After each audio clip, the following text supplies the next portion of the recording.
Brahma, Chellaney, Professor of Strategy, Center for Policy Research in India.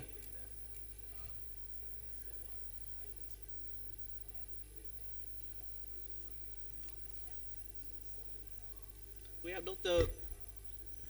Fu-Kuo Liu, Senior Fellow, Institute of International Relations, Taiwan Chengchi University.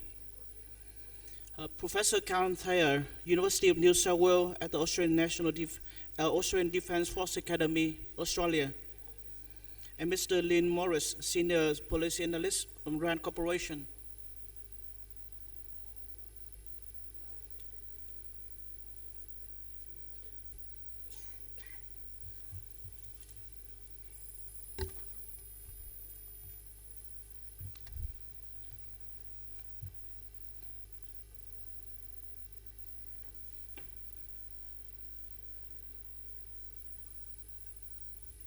We also have Dr. Đỗ Thanh Hải from the Diplomatic Academy of Vietnam.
Ladies and gentlemen, I think we can begin session 3.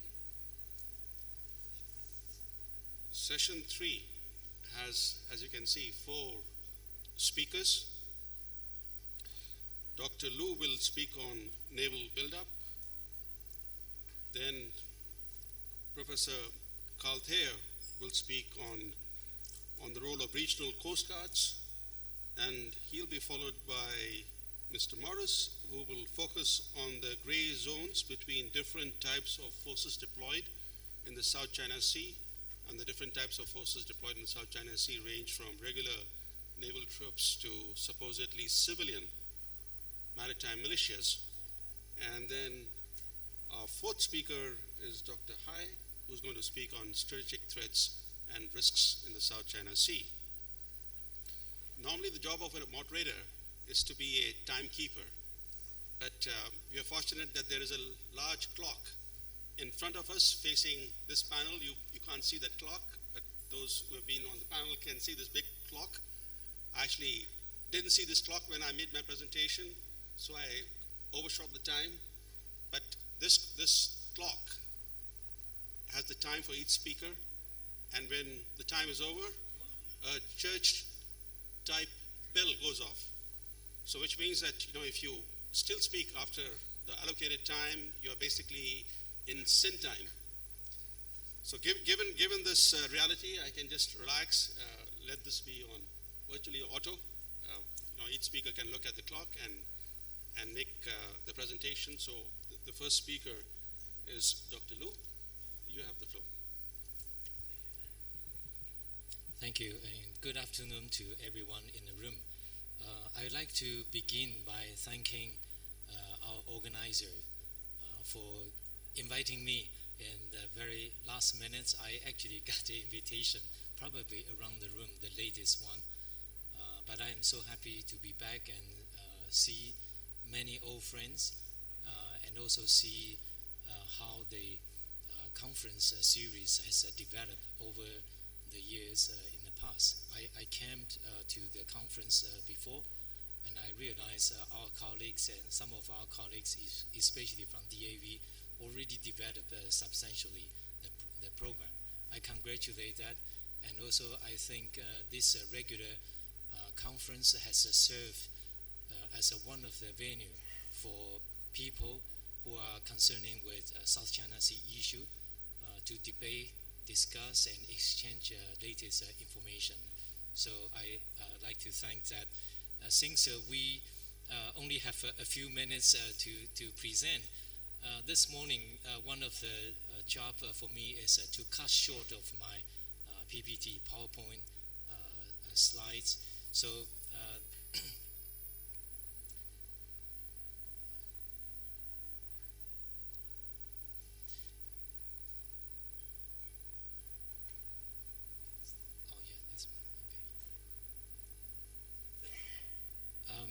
this afternoon, actually, because the time is limited, I really like to mention the current development of naval buildup in the South China Sea.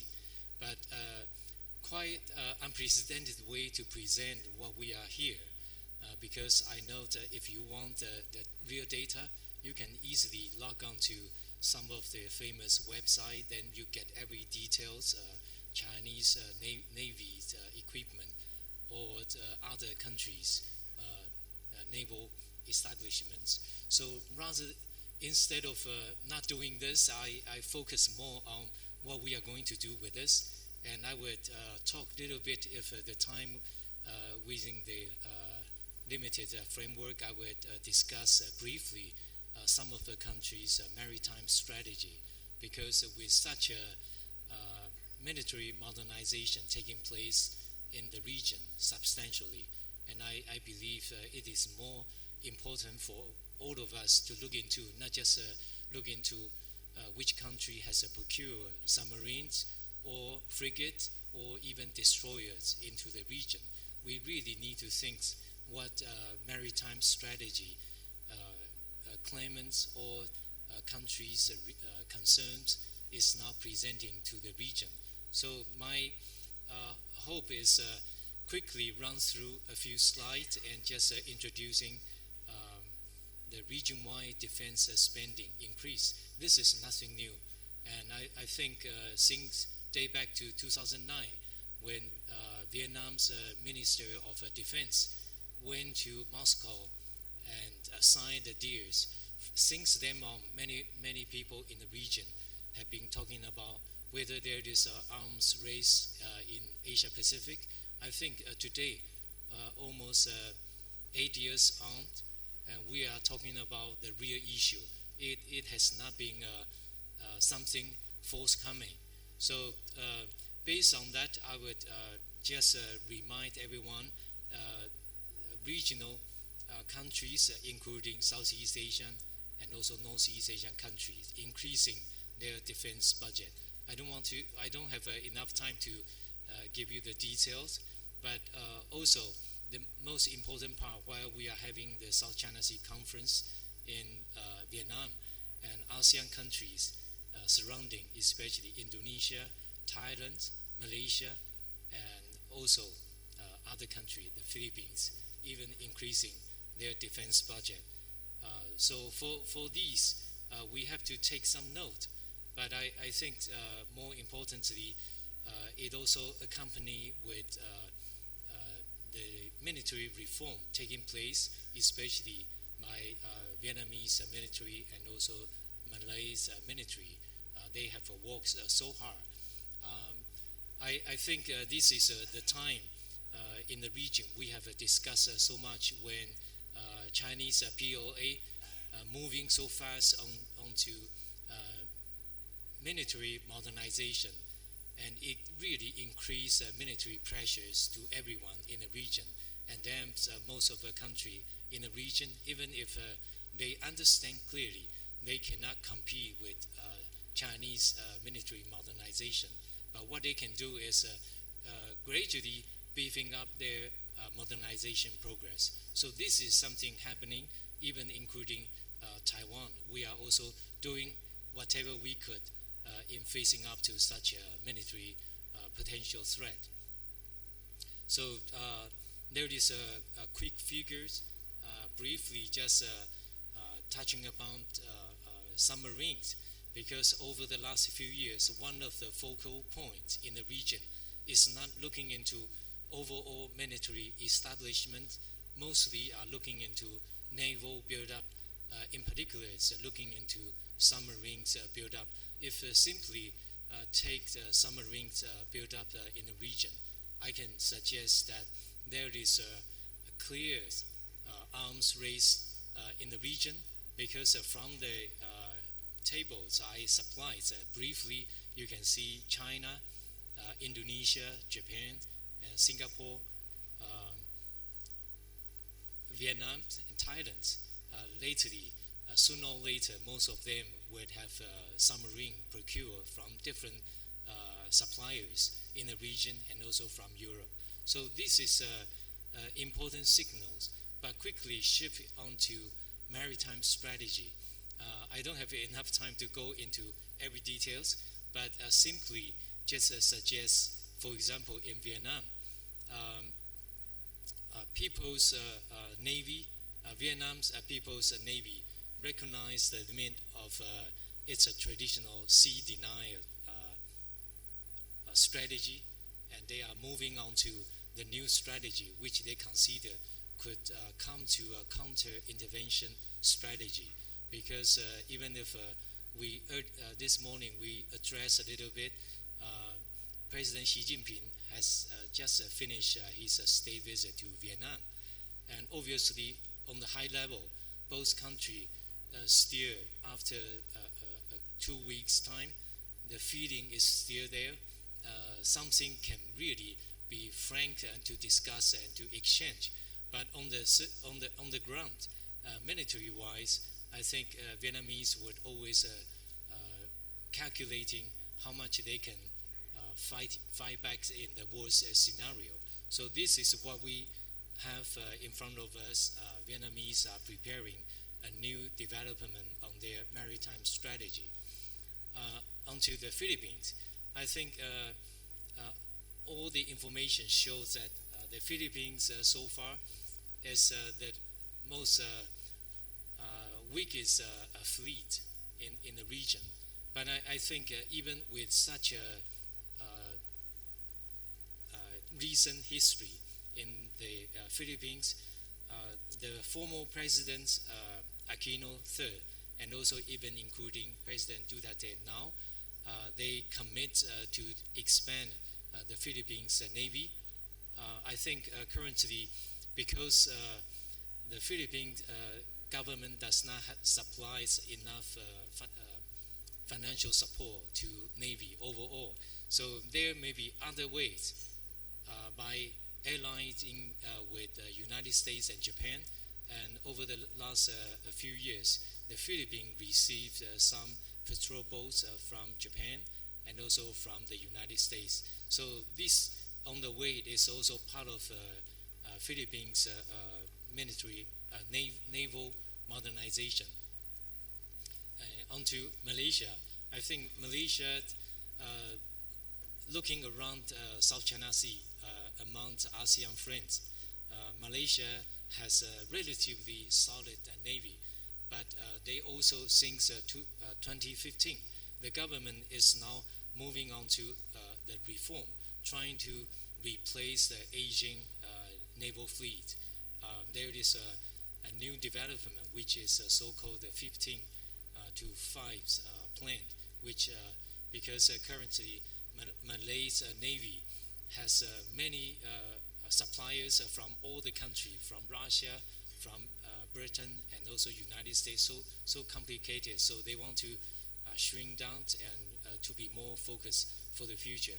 But we can see probably by the time they complete this process, 2030, Malaysia Navy would really be one of the top Navy among ASEAN countries.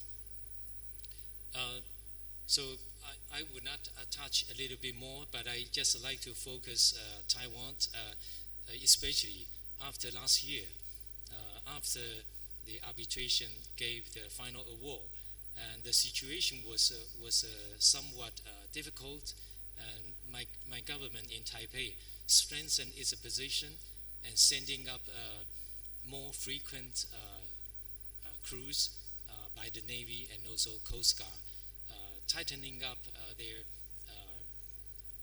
patrol into the South China Sea, large area. And what I can tell at this moment is the frequency is now increasing. Taiwan is now taking a different perspective and also the strategy to the South China Sea.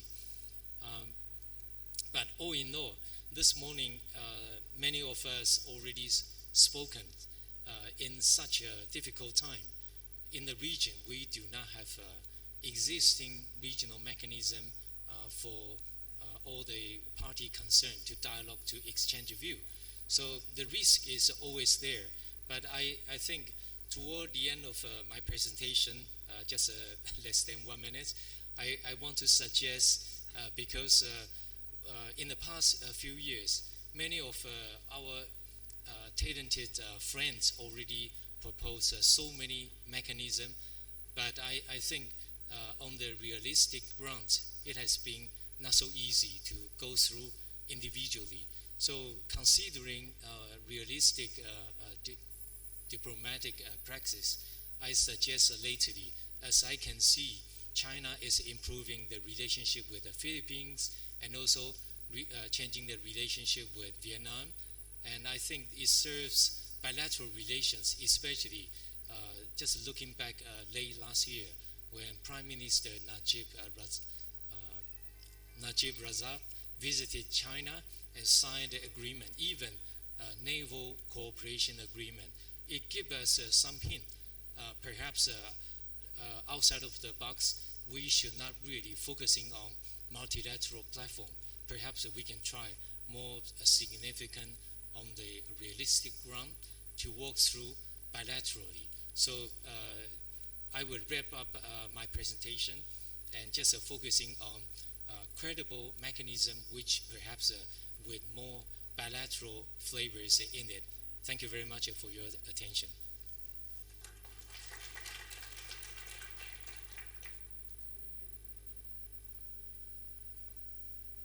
Well, I hope I don't lose time. I'd like my PowerPoint put up, please.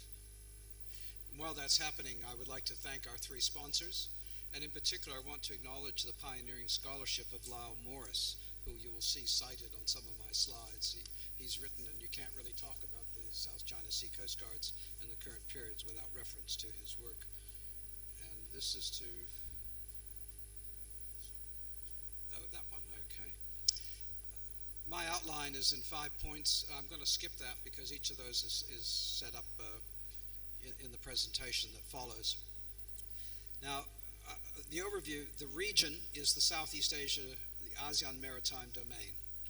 And Coast Guard I'm using as a generic term for the premier maritime law enforcement agencies in the countries I'm considering.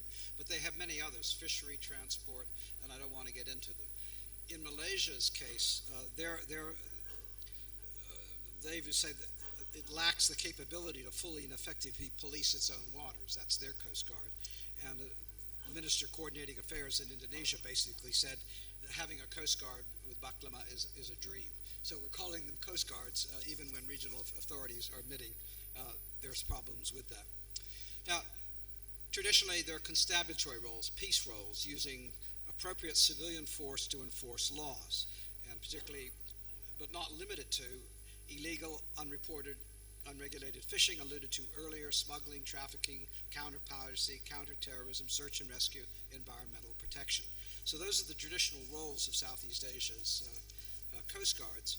But with the arrival of China, they have expanded their Coast Guard role to protect ocean resources and affect a state's sovereignty rights in their sovereignty protection patrols and supervise and manage that domains. And they have, in addition, all the other authorities over fisheries, customs, immigration, environmental management, working with the Ministry of Public Security.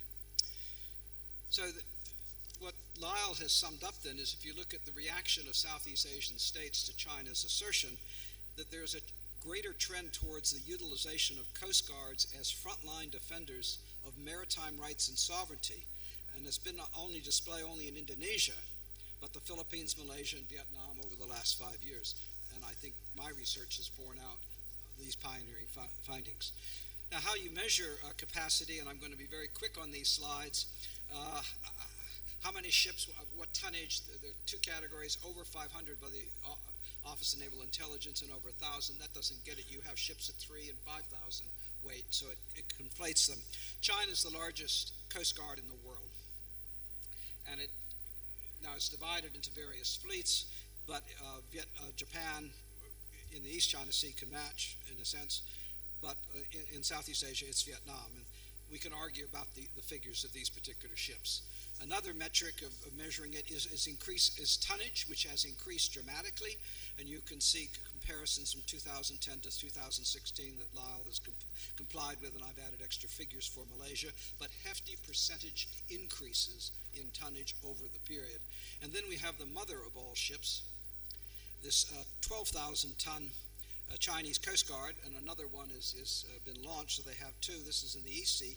Now, it's the People's Daily, not the Coast Guard, that's asserting this, but it's interesting that it can say that it can smash into vessels at 20,000 tons, not cause damage to itself when confronting a vessel under 9,000 tons. Well, virtually nobody in Southeast Asia has got a 9,000-ton vessel, and it can sink to the bottom of the ocean a 5,000-ton vessel.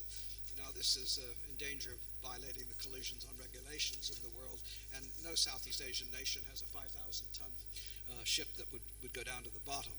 Next, if we look at budgets, and again, borrowing from Lyle, we see that China, $1.5 billion a year, is up there. Japan is second, but the Philippines and Vietnam are at the bottom of that list. So in terms of resources, China is dominant all across the board. What are the current, my next area, what are the current operations and regulations? I call it everyday law enforcement: unregulated fishing, search and rescue, smuggling, armed piracy, terrorism, illegal migration, humanitarian assistance. But now, increasingly, because of Chinese insertedness, the last point, regional coast guards are involved in protecting their territorial integrity and sovereignty assertion. And if we look at then illegal, unreported, and unregulated fishing, we now have the use of force as an issue by coast guards against the fishermen themselves. And there was two Vietnamese were killed in the Philippines as promised a free and fair investigation. But we have a later paper by an Indonesian scholar, I think we'll get into it, where an attempt by Indonesia to arrest saw the intervention of a Chinese Coast Guard vessel to try to cut the cables and free a Chinese boat. We have both boat burnings popularized in Indonesia, but also in Malaysia that have occurred. But on the positive side, we've had the rescue of fishermen from various Southeast Asian countries against pirate attacks. The guts of my paper, and where I take the work from Lyle forward, is to look at very current within Southeast Asia cooperation, and then Southeast Asia cooperation with external powers, and I include China in that group. We can argue that as we go. So the Philippines and Vietnam have discussed mechanisms to improve maritime security between coast guards. There's been the rescue of Vietnamese from pirates and muting joint training. Indonesia, Vietnam, these are very important developments, and this is highlighted in the paper by the Vietnamese Coast Guard commander that will be speaking later. They've had a bilateral meeting of heads of Coast Guard. They signed a letter of intent which will lead to an MOU and a hotline. What's really clear is that they have not delimited their exclusive economic zones, and that's leading to constant tension, and this is on the table, but we have to see where it goes. And then both sides are trying to educate their fishermen about their responsibility under various laws. If we look at interregional, China has worked with the Philippines. They've established a joint committee on Coast Guard cooperation in February. They've come up with guidelines in terms of reference. Law enforcement officials from the Philippines have gone to China for training, and they've conducted joint maritime drills. Chinese ships have come to Philippine waters, and Philippine have gone north. In Vietnam, there's the 13th annual joint patrols, fishery in the common fishing area in the Gulf of Tonkin, and this year they've agreed to hold 2 such patrols a year. And we have law enforcement training. Vietnamese have gone to China, similarly to the Philippines, and the first visit that Haikou in Hainan Island has received in a former Coast Guard vessel coming there, which hasn't happened before. If we look interregionally with Japan, it has a long-standing maritime training exercises with the Philippines dating back to 2006. Its large ship participated in anti-piracy drill, the first time ships of that capacity have participated. Japan has a program that has provided 10 multi-role response vessels. These are very low tonnage, under 500, to the Philippines, 2 ocean patrol vessels, much more robust, and an MOU on Coast Guard cooperation dealing with maritime safety and marine environment protection. And with Malaysia, Japan has gifted 2 ocean patrol vessels to that country. Continuing with Japan and Vietnam, training and information exchanges since 2004. The same Japan Coast Guard vessel has conducted exercises against illegal fishing with Vietnam. There's a MOU on cooperation between the Coast Guards. Japan has provided 6 decommissioned vessels and then 6 new Coast Guard vessels to Vietnam. And it's part of Philippines and Vietnam are recipients of a $500 million 3-year security fund by Japan itself. And then turning to the United States, it has region-wide programs and bilateral. It has a long-standing Southeast Asia cooperation and training that dates back to 2016. It had an earlier anti-terrorism iteration. The 16th CCAT exercises with 11 countries, including, in addition to the Coast Guards I'm talking about, representatives from Brunei and Singapore, Thailand, Myanmar as well. They conducted a shipboarding workshop in Manila, and it was the first involvement of the Philippines Coast Guard in that activity, 3 ships, 50 personnel. The U.S. has a regional maritime security initiative, the lion's share of which to the Philippines, and it's $525 million over 5 years. We'll have to see what the Trump administration does when it comes up with its budget. So I'm now to try to get to the end here to look at prospects for multilateral cooperation. And I've moved us along quite quickly because I did want to say we have heads of ASEAN Coast Guard agencies meeting 20 members, all ASEAN 10, yes, including Laos. They have the Mekong River. China, Japan, India, Korea, Australia, etc. that meets, but that's too big and unwieldy to come up with practical things for Southeast Asia. We have the ASEAN Maritime Forum and expanded ASEAN Maritime Forum, and I was honored to be invited as a subject matter expert group to one of their meetings and make recommendations. And when I said, well, I have to reinvent the wheel, I don't know what the academics said last year, why don't you open up a website? That became highly contentious. So you can see that this organization, which was supposed to fill in the gaps between existing structures, can't even agree to put up a website for the next speakers that they invite to see what the academic experts talked about the previous year. So, but nonetheless, that was my experience with it. We have Vietnam in 2014 proposing an ASEAN Coast Guard Forum, and that's a good idea, and we see it progressing with expert groups meeting. But then I note that at the 48th annual ministerial meeting, the previous year, yes, 2015 at the annual meeting, it's mentioned by the foreign ministers, but there's no mention subsequently. So we've had experts meeting, and this is to advance in going from experts group to standing up an ASEAN Coast Guard Forum. Now, having given a paper in the Philippines on the ASEAN Chiefs of Navy meeting, which started out as a forum, which has developed quite well, I think that is the model. And if you study the ASEAN Chiefs of Navy, they're moving into very much practical exercises, even including if 2 or 3 do something and they're blessed by the meeting, it's considered an ASEAN activity. And so I think that's very, very good. And then I would just say, some argue, put China in with the Coast Guard. I go, no, open it up to all dialogue partners that ASEAN has, and that would then round it out and give them prospects that they hadn't had. And finally, we have Japan setting up a 7-person cell in its bureaucracy to promote Southeast Asia cooperation. and starting off this year with training and workshops on maritime safety, natural disasters, and piracy, and inviting Myanmar and Thailand to form there. So with that, sorry, that's the slide I should have been on. I skipped over the intermediate one where I should have mentioned that we have Korean contributions, we have Russian talks with the Philippines, and Canadian talks as well about being involved with Vietnam. So that's in the prospects. And thank you.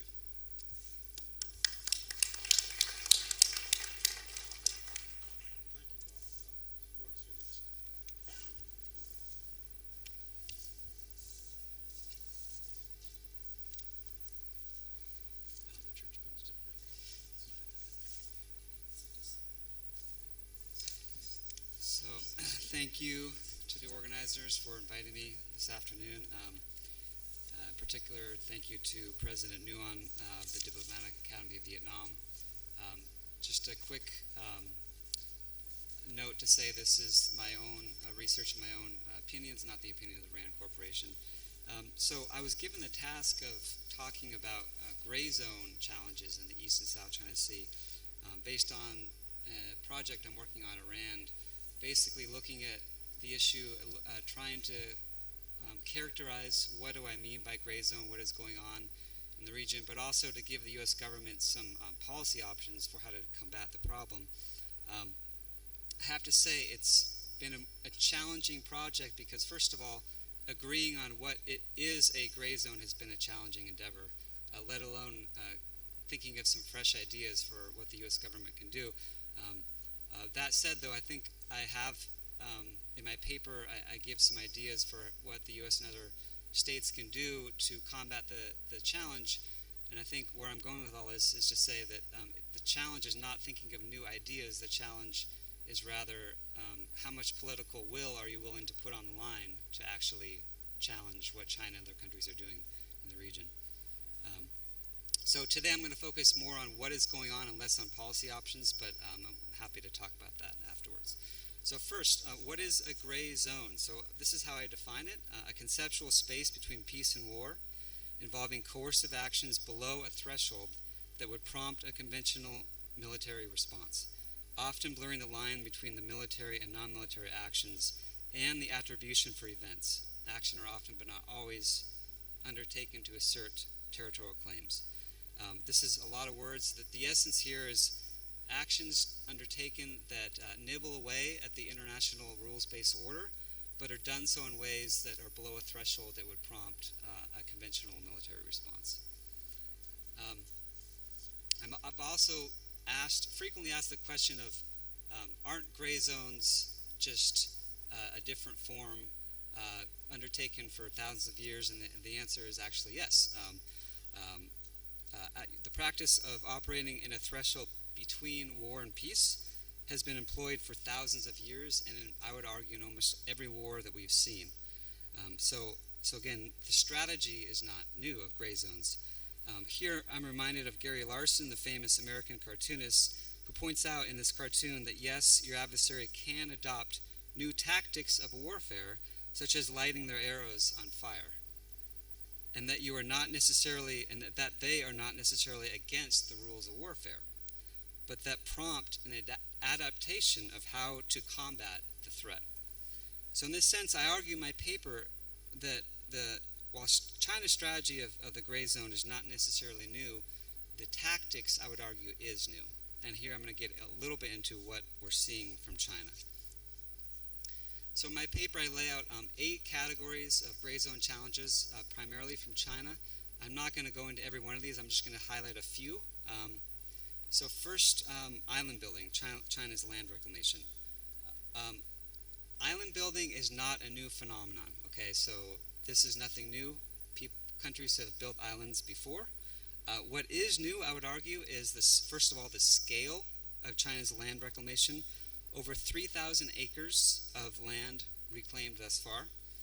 What is also new is the construction of dual-use facilities that can be used for military operations very easily, the likes of which no other state can match, I would argue, in the region. Finally, China's claim to expansionist maritime zones on the basis of these artificial islands, I would argue, is challenging international law as we understand it. Swarm tactics. This is another tactic that China uses. This is basically, this picture actually is from the Senkaku Islands in August of 2016, in which China deployed hundreds of fishing vessels and maritime militia, accompanied by dozens of Coast Guard vessels with People's Liberation Army Navy vessels in the background. This tactic has been used before, but I would argue the way in which China is doing this and the scale at which it's doing this is very challenging for countries to respond. This is part of the so-called cabbage strategy, in which entails the surrounding of a contested maritime zone with 3 operational layers of first fishermen or maritime militia, and then beyond that, Coast Guard, and beyond that, naval vessels. Okay, maritime militia. What do I mean by maritime militia? The use of civilian vessels who in reality are operating at the behest of the state as a frontline defender of sovereignty, in many cases trained and equipped by the Navy. They're basically naval reservists on fishing vessels. This was on display during the Haiyang Shiryo 981 oil rig incident between China and Vietnam in 2014. In this case, in this picture, a large Chinese fishing trawler, most likely a maritime militia, rammed and sank a wooden Vietnamese vessel. Back to the new and old theme. Countries have trained and equipped maritime militia in the past, but I would argue China's brand of maritime militia is particularly worrisome because of the scale, personnel, and asset composition of their maritime militia fleet. The use of maritime law enforcement agencies adopting tactics that break conventional norms of good seamanship, such as ramming and shouldering to repel foreign civilian or Coast Guard vessels from disputed waters. Here I argue that the use of Coast Guards in this manner blurs the line between the platforms and missions traditionally associated with law enforcement, as we understand it, to those associated with national defense during peacetime. And this is the basis of my article in the Naval War College Review that looked at China and other countries, how they use the Coast Guard, and how that's, I would argue, destabilizing the region, but the way that they are used is new, I'd argue, for Coast Guards as a region. Militarization of Coast Guards, this is the final characteristic that I'll point out. Here we have the Haijing 31239. This is a decommissioned PLA Navy frigate in which the major armaments have been removed while leaving behind the autocannons, and then China gives it a new paint job and commissions it into the Coast Guard. This is still a vessel built for high kinetic environments. It has a reinforced hull, it has sophisticated communication systems, radar systems. Again, and this goes back to the blurring of lines between what constitutes a warship and a Coast Guard cutter. There's no rule that says that you can't decommission naval frigates and put it into your Coast Guard, but the scale with which China is doing so, I would argue, is destabilizing to the region. So in my paper, I try to bring these pieces together and make an assessment of what the gray zone challenge means for the United States. And I apologize I'm bringing it back to the United States, but that's what my day job is at RAND, so that's what I'm focusing on here. So the bottom line is, I believe gray zone challenges are not about the specific actions undertaken by China, but about a larger strategic competition over global norms and international law that the U.S. and its allies and partners seek to uphold. This makes it very difficult for U.S. planners to fashion a response because many of the actions that China adopts do not directly impact U.S. national interests, for example, because the U.S. is not a claimant to the disputes. Yet the effect is that China is arguably succeeding in eroding trust in the rules-based order and in U.S. credibility in the region. And this presents a conundrum for the U.S. How do you deter Chinese gray zone behavior and reassure our allies and partners while not overcommitting ourselves or feeling like we have to respond to every and all kind of gray zone challenges to the rule-based order. And this is the heart of the challenge here. So my paper, I won't focus too much on policy options here, but basically I believe that the U.S. should not feel like we should respond to every gray zone challenge in the South China Sea. I think it's important to separate Chinese actions into categories, and here I consider 3 categories. And I think the focus of U.S. efforts should be on the first, which is essentially, what are U.S. red lines? What constitute clear violations of U.S. International law or U.S. national interests? And how should the U.S. respond? And this is depicted here in the red box for Category 1. Such examples include, I would argue, overt aggression against U.S. allies, or direct military activities that would seek to close off certain areas of the South China Sea. Even this, though, is not a clear-cut category. For example, the Scarborough Shoal. If China were to dredge and reclaim Scarborough Shoal, what would the U.S. do about that? Would that be a U.S. red line? I think that's a topic of debate right now in the U.S. Were China to declare an ADIS in the South China Sea, is that a U.S. red line? Again, I'm not sure about that. Once we have these red lines delineated, I think there's a lot of room for outside-the-box thinking for deterring the day-to-day activities we see from China in Category 2.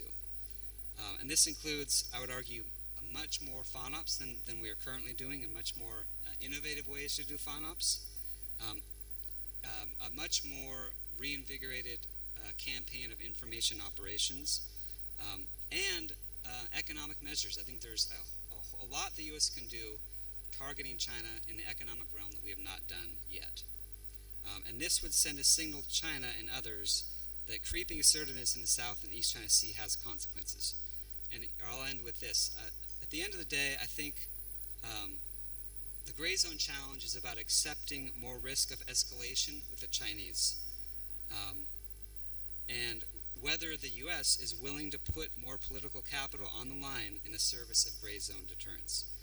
Thus far, I would argue that challenging China's gray zone actions has not risen to the level to prompt the U.S. to take more punitive measures that might put overall U.S.-China relations on a more contentious trajectory. Here, I argue there is much more room for punitive actions against China, but this will involve a higher risk tolerance with China that thus far the U.S. has not been willing to accept. With that, thank you.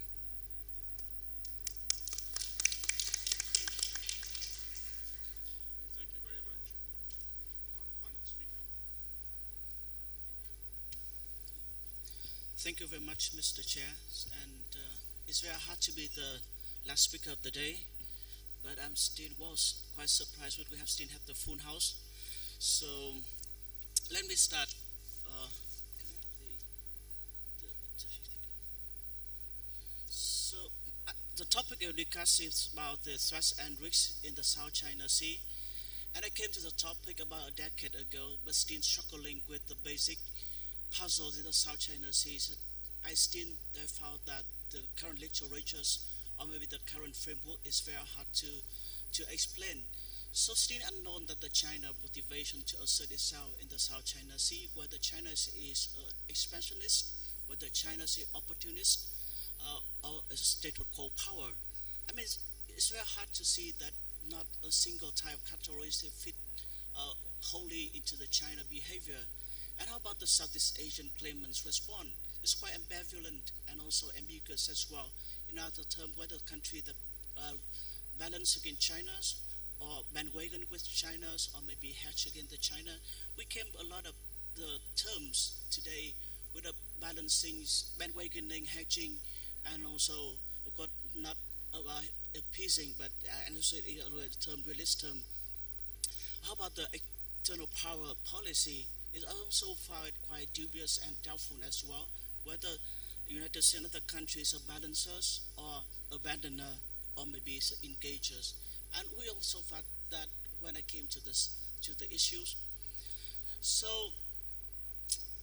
I will talk about in my presentation 3 issues: the defining threat and risks, the threat in the South China Sea, and the risk in the South China Sea. And I have to have a footnote here that I came to the concept of risk is quite accidentally when I participated in a class in date back about 2 years ago in the University of New South Wales at Australian Defence Force Academy, and I found quite it's amazing the concept of risk and how it's relevant to the South China Sea, and that could be a good analytical framework we can apply to understand what happened there. So in this presentation, I try to present some very rudimentary idea of the paper in the making. I will try to write on that. Hopefully, I will make it a real one in the near future very soon. So now, basically, I try to present the concept, the threat. It's basically a combination of capability and intent. So it has to involve the human agency. So capability, usually we talk about the offensive, overwhelming, and a capable power. It can, inflict damages into the adversary. But even the more difficult part to talk about the intent, so the plan to use force and how to, that is perceived from the other adversary. Because from that definition, threat can be zeroed out, because if you can persuade the adversary to abort the plan to use force, or maybe we can seek the overwhelm capability on that. So they usually responded to threat is by assertive balancing or bandwagoning or appeasement. So we can find that concept, in Stephen Ward. They're very famous, the alliance politics. But the next concept is under study international relations is the concept of risk. Though this concept is really very popular in business and financial sector, and also in sociology, but it's not very studied carefully in international relations because of the fluidity of the concept. So the risk here is both intentional and unintentional, both involve human recency and nature. And of course, when we talk about risks, it cannot be zeroed out, and usually responded, and then risks occur under the uncertainty of many unknowns and also miscalculation. And risk is responded by risk management method, and we have different type of risk management method here: risk avoidance, risk reductions, risk sharing, risk acceptance, and one concept will also appear today in the Professor Ming presentations about hedging. Now, how about whether the South China Sea or the threat issue? So we see here it's very clear that the quick growth in the capability in terms of firepower, so law enforcement. And of course, we're going to talk about the offensive power. We have China's view more capabilities, invest heavily in the ships, in the missiles, and also in the building the artificial island. So China now have the overwhelming firepower and mobility and coverage. And I will show you later in the pictures. And also China, also with the building of the artificial island, China basically, enhance the proximity with the theaters is one to deploy. So I'll go quickly because it's also the Coast Guard vessels. So it's more, on the chart so that you understand, China have a dominant force in the Coast Guard. And also, we also see now the pictures and so the naval power, so the power projection capabilities also China's is so overwhelming in comparisons with the smaller claimants, because it's not, even the China is not compete with the United States, but China have the advantage of proximity, so that the US doesn't have. So here's that with China's increase significantly the power projection capability with the building artificial island, and of course these islands are ready for deployment of the huge amount, big number of the aircrafts that can have China's the capability to control the airspace over there, as compared to the other regional claimants. Now, but still the unknown is a strategic intent. people talk a lot about whether China have the intent to dominate the region, whether China seek the hegemony over the region, whether China want to dominate the South China Sea, or maybe other people also claim that China want to monopolize, its control over the South China Sea. We see that the ambiguity surrounding the naval and also maritime modernizations China invests heavily, of course, is overwhelmed other players under that.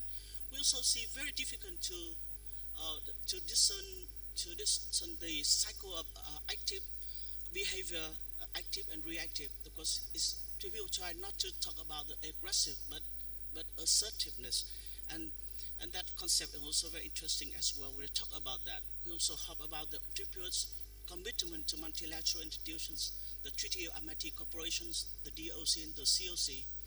But the fact is that when I found that there's no one see each other as a threat, I mean, of course we see that though people have concern about each other, they rarely use the term threat to describe each other.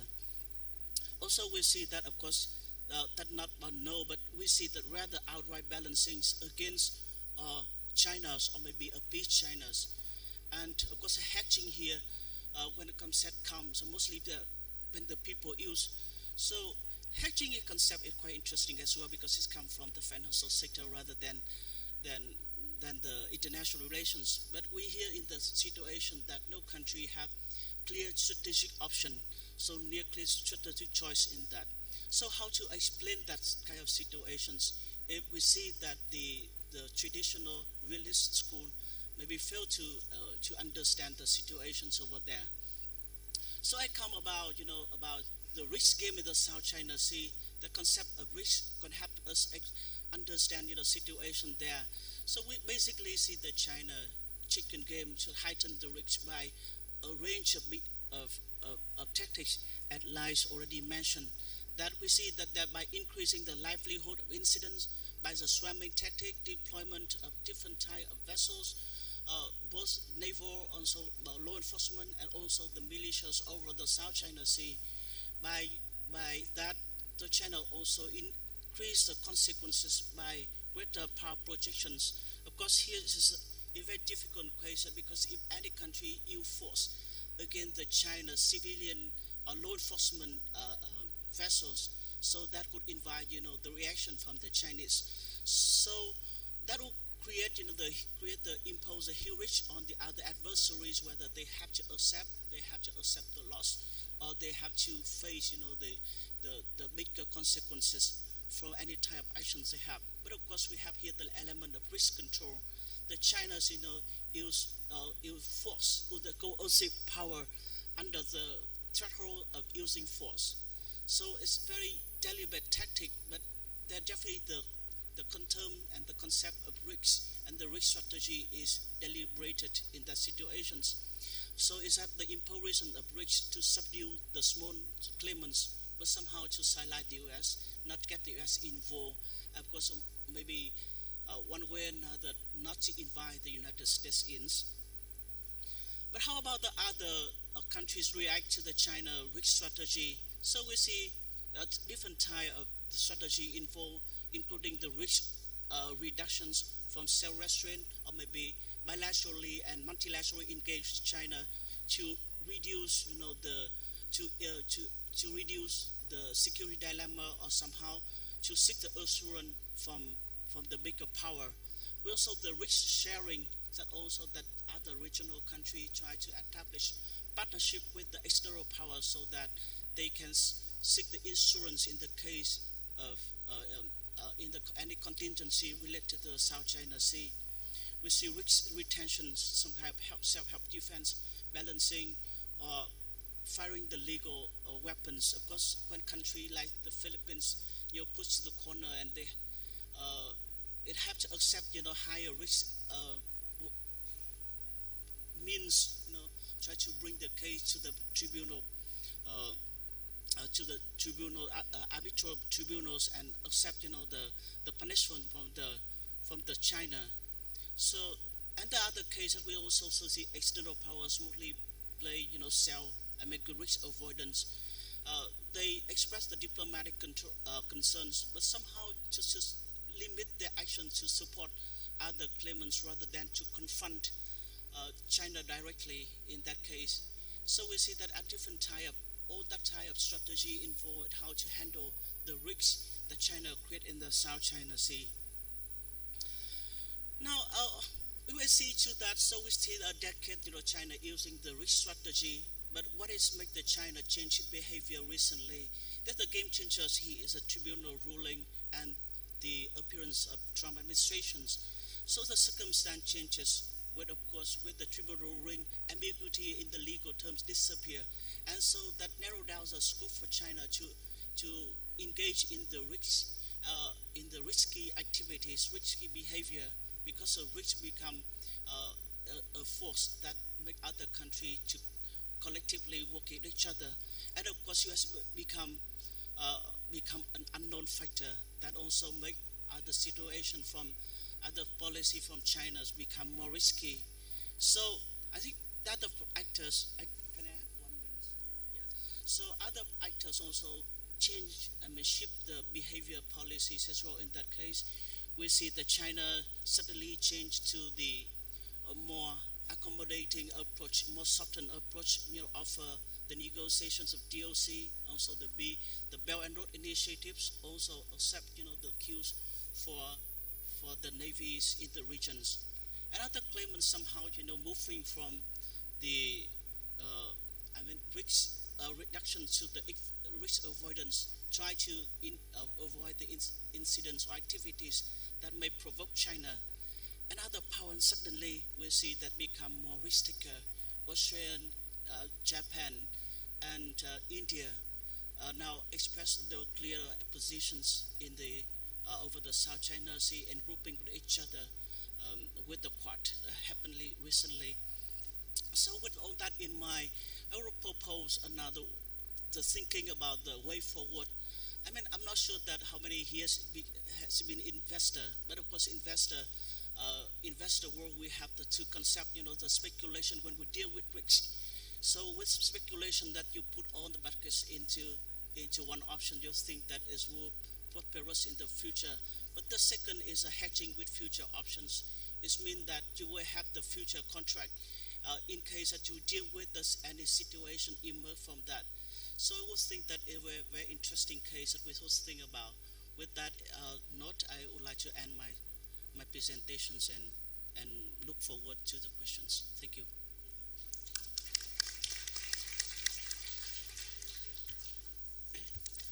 The floor is open for questions.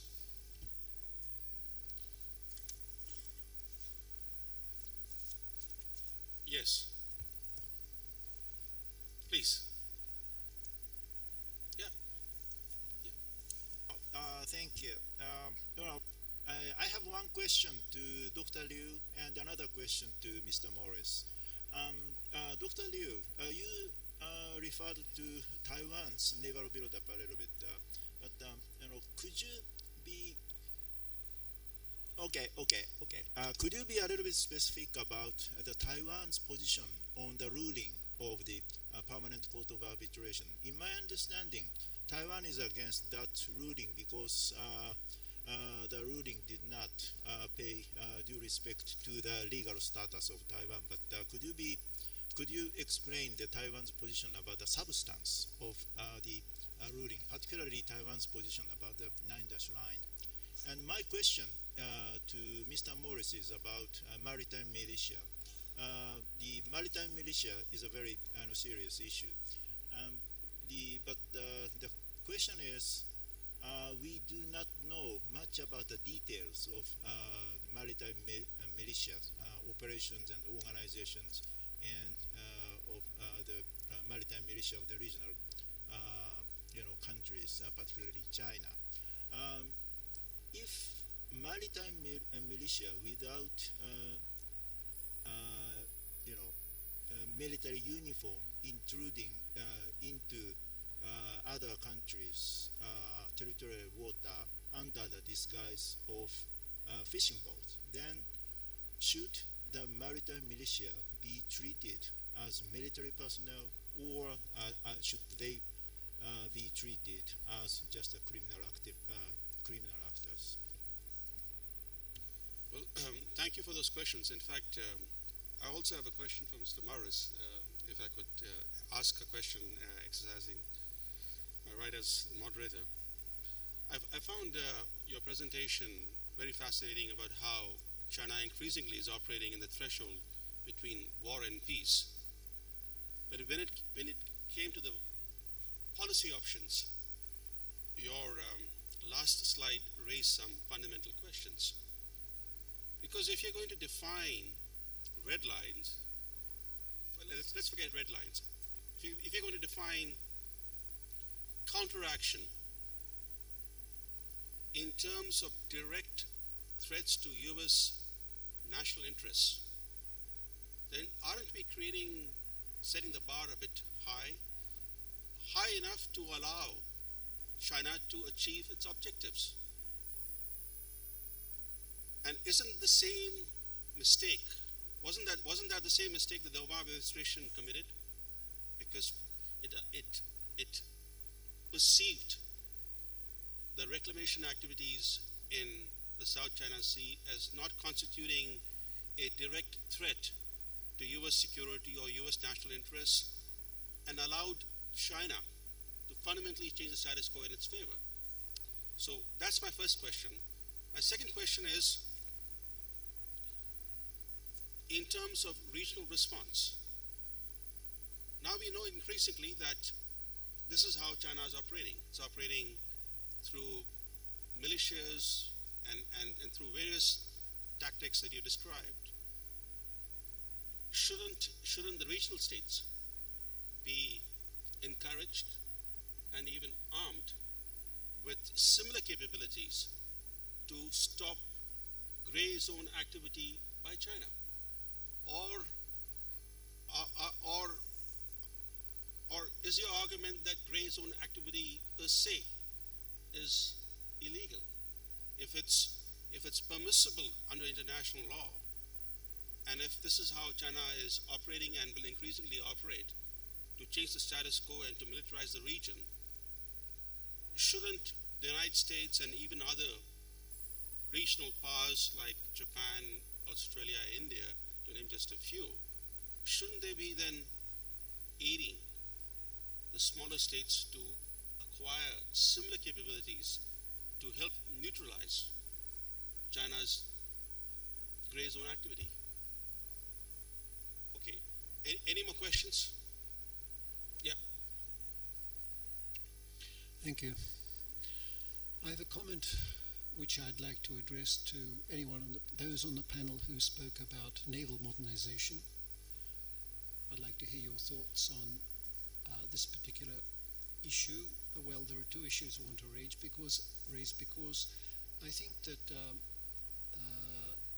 technological developments have been rapid in certain areas, which make a discussion. Sorry, can you speak closer to the mic? Sorry, which make many of our discussions about the conventional naval balance somewhat dubious in many respects. We may have to get beyond the idea of bean counting. Now, the first issue happens to be cyber warfare, the deployment of cyber capabilities about which we know very little, and their effectiveness against communications, naval communications in time of conflict. And the second issue has to do with the development of ballistic missiles, which can target vessels on land, American carriers, because this I'm referring to to China's development of the DF-21, which has been described by the Chinese as the assassin's mace, supposedly with the capability to target within the 1,700 kilometer range American aircraft carriers. And this has given rise to a debate in American naval circles about how the United States should respond. Some are saying that with effective countermeasures, American carriers can still be deployed in areas close to the South China Sea, if not within the South China Sea and Taiwan. But others are saying that the whole thing is too risky, and some even adopt the extreme position of saying that large aircraft carriers such as the 100,000 Nimitz class or the new Gerald Ford class, which have come online, are now out of date and can only be really deployed in certain areas where these ballistic missiles are not have not been deployed themselves.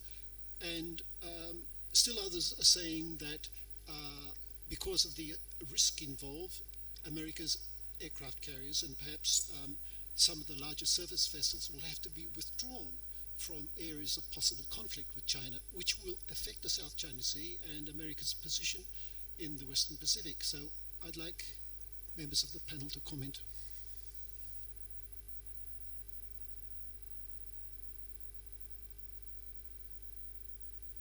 Good afternoon. From the National Union of People's Lawyers. Well, obviously, the Philippines has been exposed or shown to be a very poor, a very small military power. Now, our president.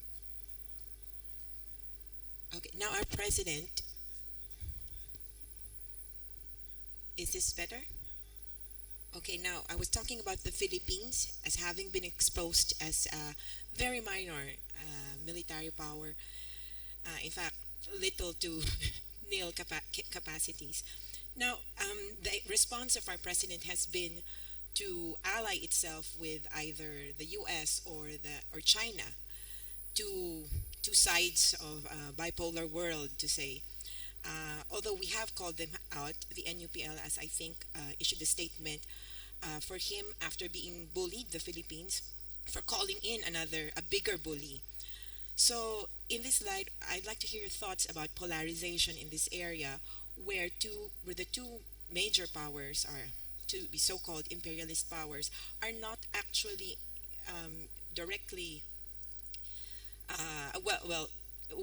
One party is not actually directly involved in the issue of the South China Sea. And then also in this context, the participation of other countries, as has been earlier discussed, this issue has been an area where most other countries would like to come in.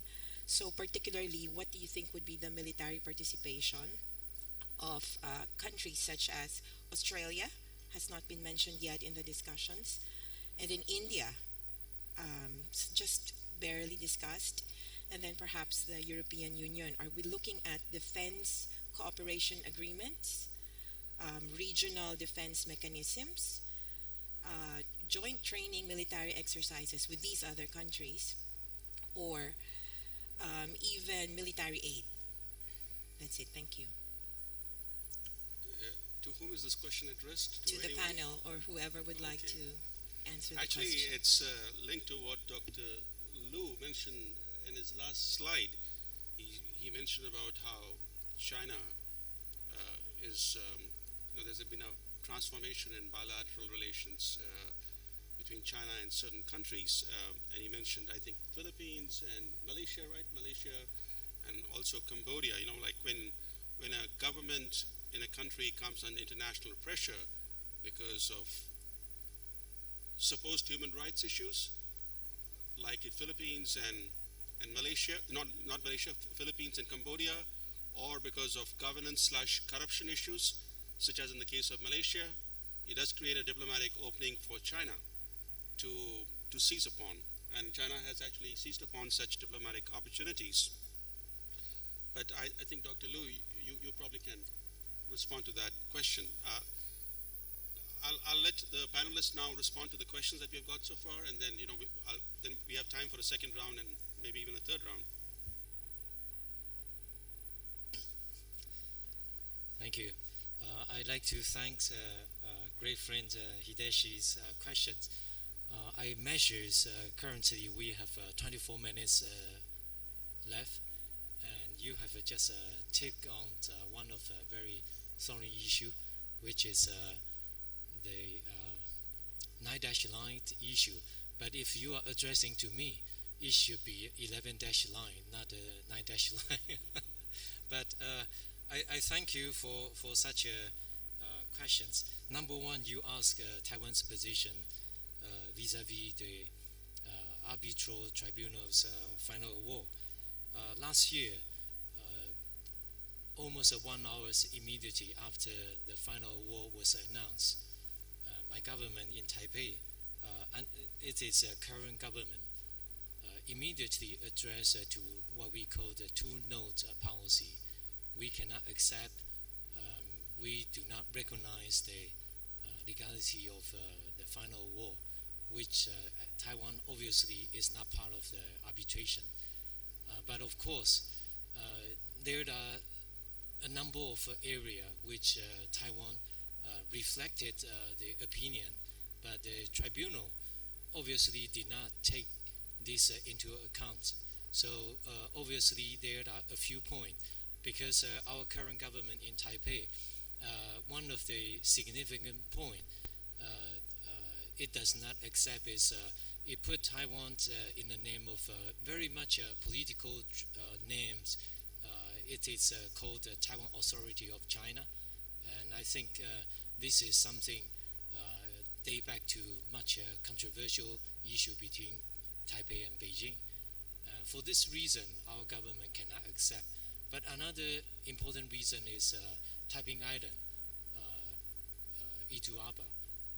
The final war was brewed as a rock, not as an island. But I think these are controversial points which left. But talking about political response from Taipei, and that is obviously very clear policy line. This is number one.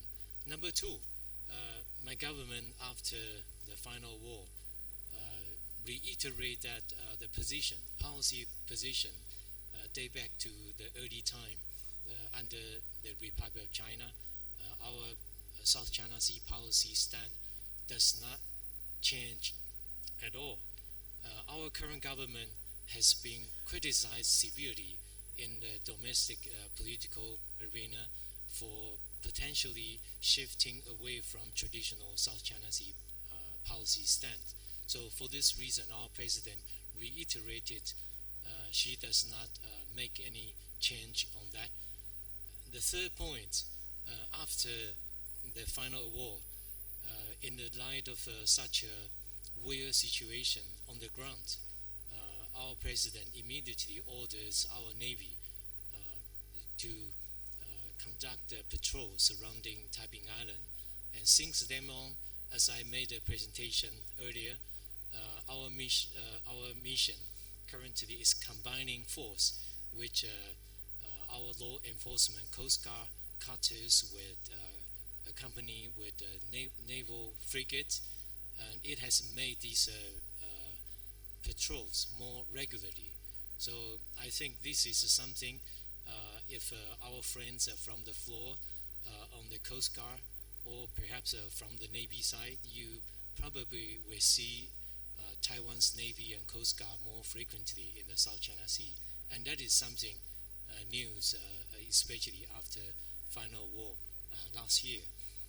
Another very important question that you ask our position on the 9-dash line. I think all in all, this is something we have debated over the last almost a decade or so. Maybe we would have another occasion to discuss, but I can currently respond to your question. I know the question is very serious and it is very important. My government currently does not change that at all. Personal observation onto 11-dash line, because it is a very complicated political issue at this point. We have a political controversial issue with China. We haven't really settled on our part. And as a result, they claimed 9-dash line, we claim 11-dash line, which overall the base are exactly the same, almost the same reason and same legal perspective. But I think there is something left behind after that, because that was established immediately after the Second World War. And the system continues on, and up to today, every one of the members in the region up to UNCLOS in the new era. So if you are using the modern legal regulation and norms, looking back to the old regulation, even if my government up to this moment hasn't really been able to clarify it in the public, in the open community. But I think it doesn't really change that much. I think there is a loophole in between, and I consider as a certain gaps between the outside world and also our understanding of this 11-dash line with China. So it is a very difficult issue at this moment. For such a long period of time, we haven't really been able to discuss the delimitation with China, with our neighboring country, including Japan, and also the Philippines, and even with Vietnam. But I think if political atmospheres would allow in the future, possibly we can come to terms with such a difficulty. But I think this issue cannot be immediately understood within a few more minutes. But I appreciate once again you mentioned this question, and I hope maybe later on the organizer, perhaps Mr. Dung would have another session focusing on this issue, not just a legal discussion, but also more on the policy aspect of the issue. So this is what I.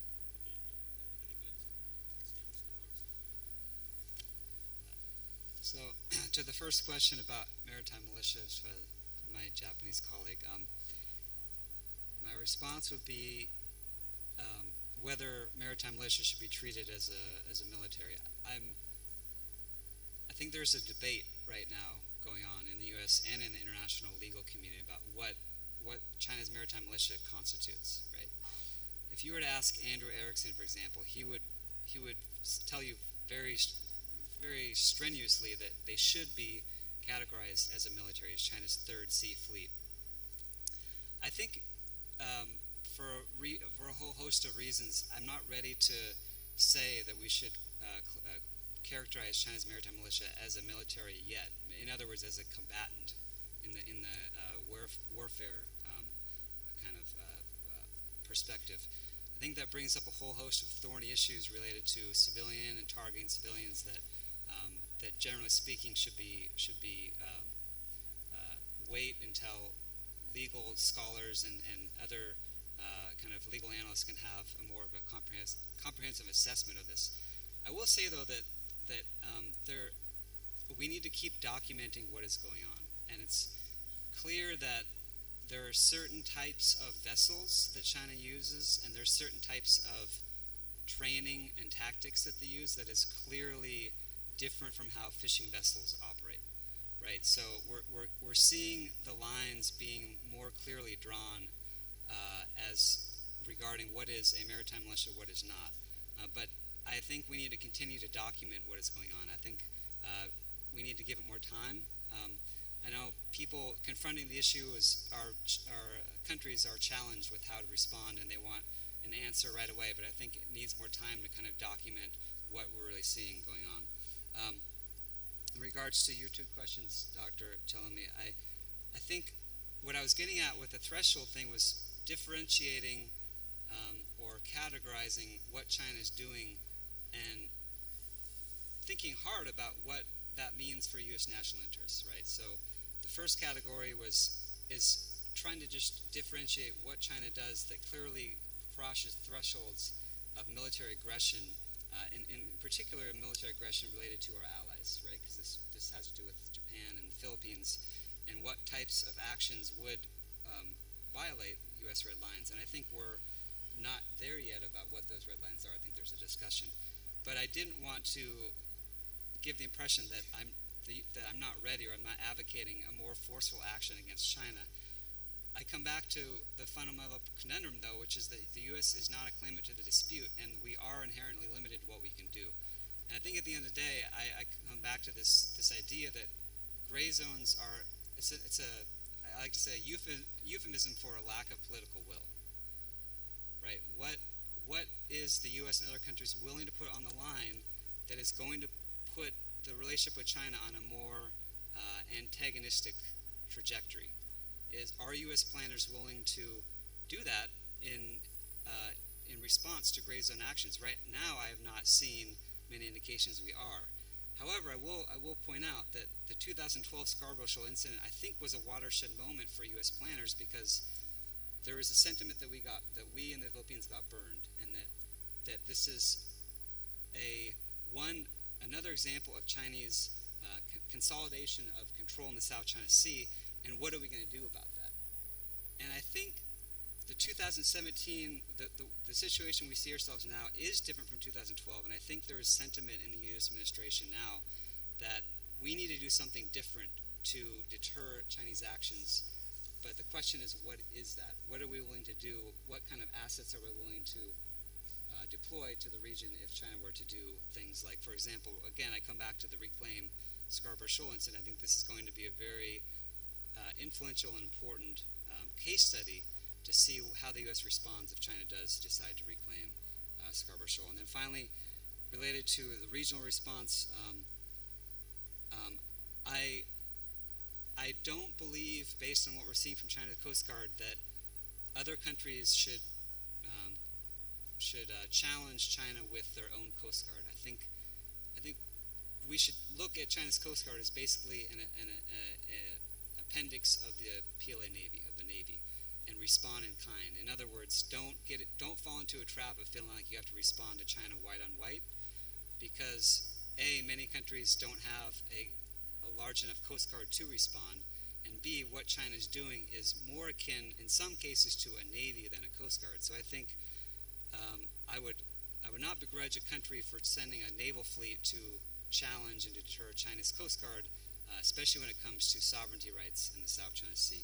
And I think that the U.S. actually is, and the U.S. and Japan is, through various measures, bolstering regional Coast Guard capacities and communication mechanisms that do help address the problem in some way. But it's a long-term challenge, and there's no short-term solutions to it.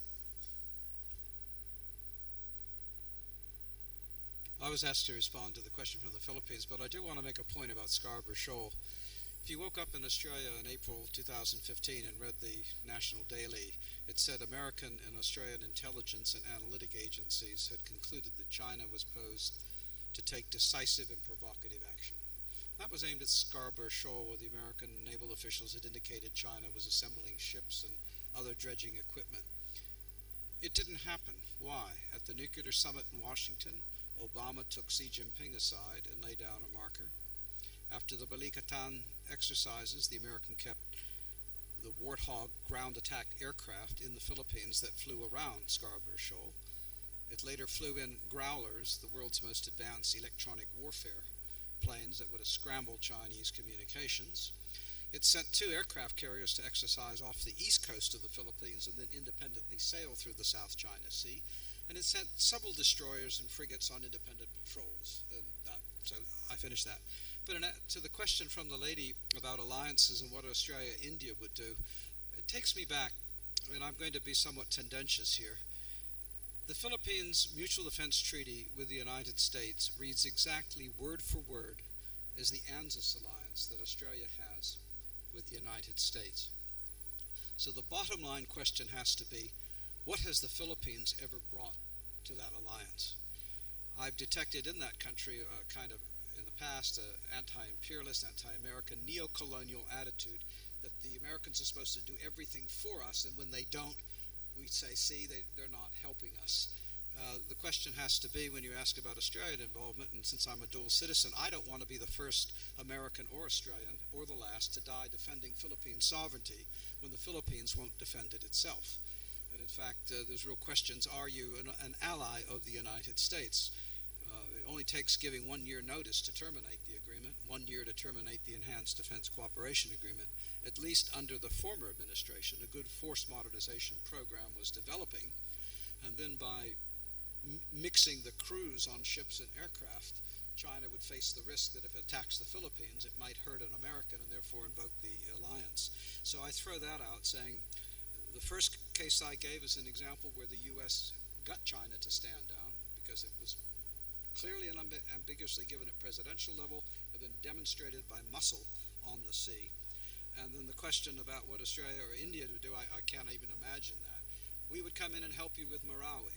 We helped you with Orion aircraft that could provide communications and other intelligence.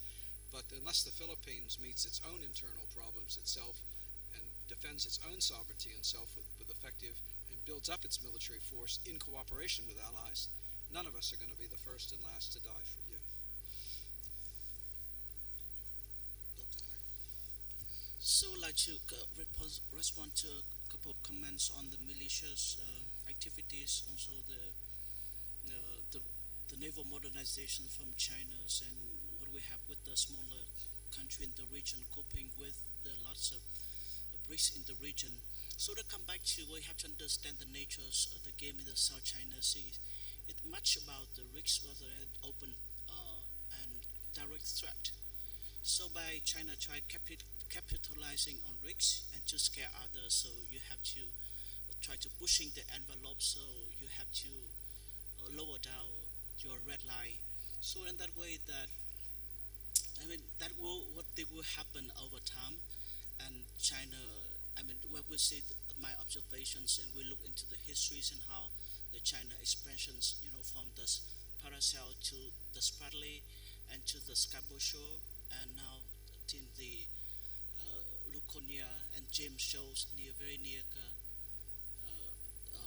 Malaysia. So we see that the South China Sea is a chronic disease that will expand over time, and the risks increasing in the future.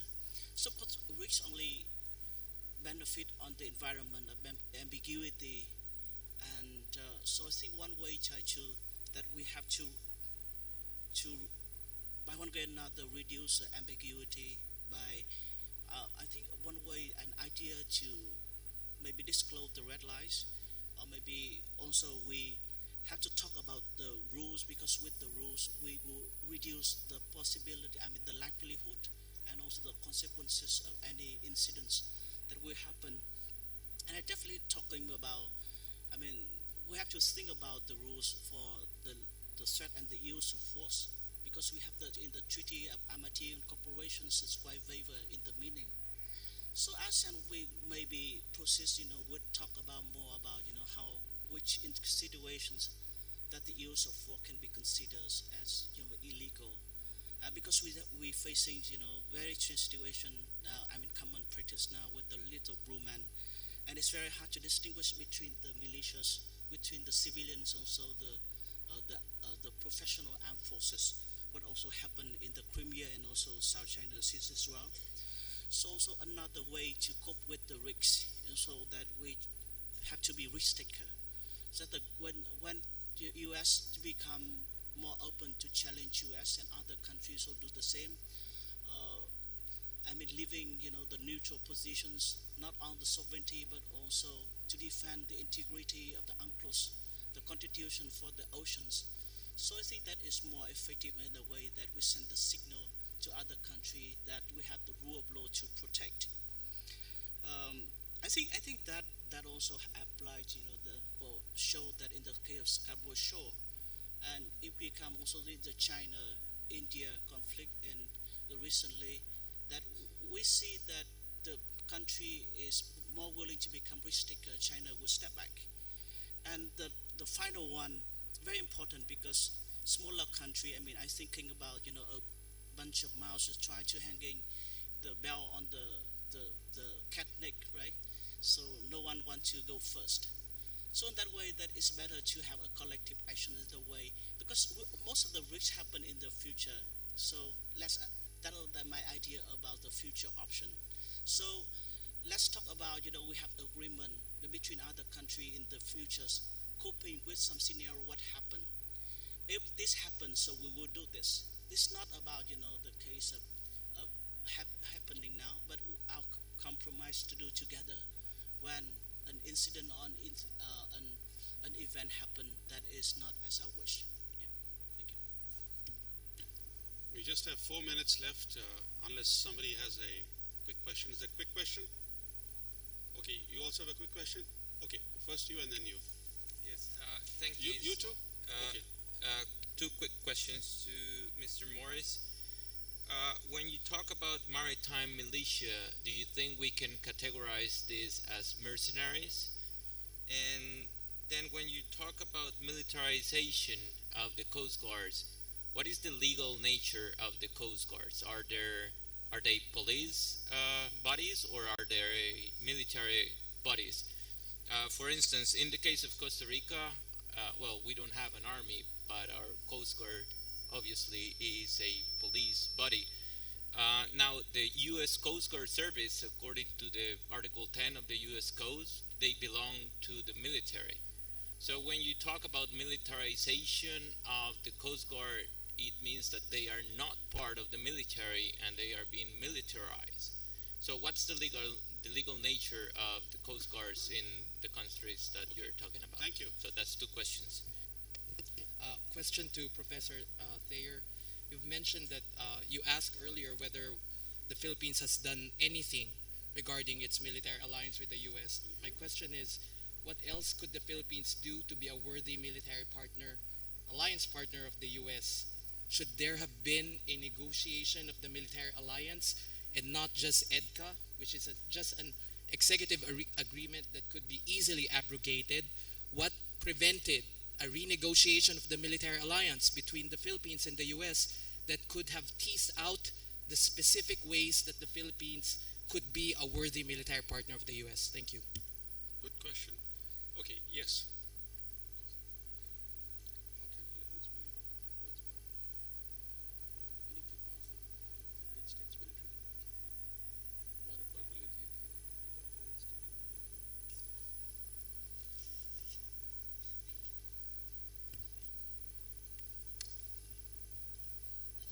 My name is Suong from the University of Da Nang in the central Vietnam. It's been a great opportunity for me to be here, to be engaged on the discussion about the South China Sea issues. I'm very interested in the initiative of an ASEAN Coast Guard in the presentation of Professor Carl Thayer. And my question is that, do you think that it is necessary or it is possible to form a traditional legal basis in dealing with illegal fishing? Because I think that before we talk about the operation of the ASEAN Coast Guard, it is necessary that we have to make a common legal basis because in recent years, illegal fishing has become a great issue of the South China Sea, and different ASEAN countries have different ways in dealing with the issue. Some countries, like Vietnam, just impose a minor punishment on the fishermen, but other countries like Indonesia, they even set strong punishment, like send the fishermen to prison or set fire to the fishing vessels. So, do you think that it is necessary and it is possible to make a legal harmonization in dealing with the issues of illegal fishing? And does it make any help to facilitate the operation of the ASEAN Coast Guard, if any, in the future? Thank you. Okay, thank you. I'm going to give Professor Thayer and Mr. Morris 30 seconds each. Well, in answer to the question, what should the Philippines do? I think under the Aquino government, they were doing what allies should do. You're starting from a low base because you relied on American protection. You kicked the U.S. out, and you didn't do anything. So you're building up from a low base. So one is to work with the United States to build up those capabilities slowly over time, both militarily, Coast Guard, coastal domain, that's always being supported, and not pursue the path that Duterte. He can open up to China. Even the United States is doing that. That's not the issue. The issue is the sovereignty and the physical position of the Philippines next to the South China Sea and inability to act. So it's slowly becoming interoperable, slowly developing those capabilities in finance force modernization programs. That's what you were doing. And then to cooperate and work and sail together in your areas as allies with the U.S. taking the lead. It's the Philippines to say, what they want to do in terms of sovereignty enforcement, and then to get concurrence with the U.S. So at all levels, you have the defense ministers and foreign ministers meeting. All that mechanism was there, but currently it's just has deteriorated. So you were becoming a good ally for probably the first time since independence in that respect, because you were paying, as Australia has paid, to build up its own forces to be able to share some of the burden in niche capabilities, and in this case, assuming responsibility for the sovereignty of defending the Philippines archipelago. What about that lady's question? What's the last one? Yeah, the last one. Was that directed at me? Or or Dr. You want to respond to that? Well, what was the question? I can't hear up here. I'm having a very hard. Talking about the ASEAN Coast Guard. Oh, and what about it? Oh. Whether there needs to be a legal basis for it. Well, an ASEAN Coast Guard, like anything, what's the legal basis? You get together as an ASEAN and you get your ministers to agree and you get your heads of government to agree, and that's the cooperation. You can bring your national laws into account when you sail in each other's waters. But I think, like all the other ASEAN mechanisms, what's the basis for the ASEAN Regional Forum? What's the basis of the ASEAN Maritime Forum? It's what the officials agree on a particular day. It's what you as a regional organization are doing, and that you meet your own understandings. I use the word explicitly, the Southeast Asia Maritime Domain, and I'll end on this. The 1995 Southeast Asia Nuclear Weapons-Free Zone Treaty is the only ASEAN treaty that defines the maritime domain, is including the exclusive economic zones, the territorial seas of the ASEAN states. So that's throughout the region. I would argue that ASEAN has a corporate interest to see that those zones are not changed by coercion or force, but only at the consent of governments involved where there are disputes. So ASEAN does have a corporate interest from that treaty, and I argue it should be enshrined in a new treaty of amity and cooperation that extends that same definition to the region itself. Well, I'm getting a warning now. Mr. Morris.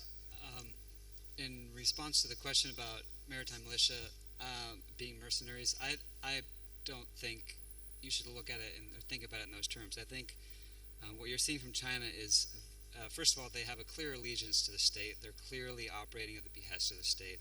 But also, the difference here is that they are trained and manned and equipped as naval reservists. The cream of the crop. I'm talking about the elite maritime militia. There's also a subset of maritime militia which are basically fishermen getting paid subsidies to establish a presence in disputed waters in the South China Sea. And I guess in some way you can consider them as mercenaries because they're just being paid money to go do something they wouldn't normally go do. But the maritime militia that I'm talking about is very clearly there's a loose command and control structure with the state and with the PLA Navy that is on a level that I have not seen in looking at the history of maritime militia. Regarding the legal status of Coast Guard, I'm talking specifically about China's Coast Guard they claim their Coast Guard is civilian. It's under the State Oceanic Administration, so they are claiming that they are A, civilian entity, and B, that they do not have, there's no wartime function of the China Coast Guard. If you ask the China Coast Guard, they say we are civilian, we are a civilian entity with no relation at all to the PLA Navy. But what they're actually doing, their tactics, I would argue, is breaking norms and standards of what we consider a civilian Coast Guard entity in peacetime. I think it's a lot of what we're seeing from the China Coast Guard is very destabilizing because not only how they're acting as far as ramming and shouldering vessels, but the armaments that they're employing on their Coast Guard. China's newer Coast Guard vessels, around 2,000 tons, have a 76 millimeter mounted machine gun on the front, which is the largest gun of any Coast Guard vessel in the world. So they are rewriting the rules of what a civilian Coast Guard cutter should look like. And that also goes to the decommissioning of the naval frigates that I talked about earlier. Well, thank you very much to all our panelists and to all of you for participating in this session. Please join me in giving a big hand to our panelists.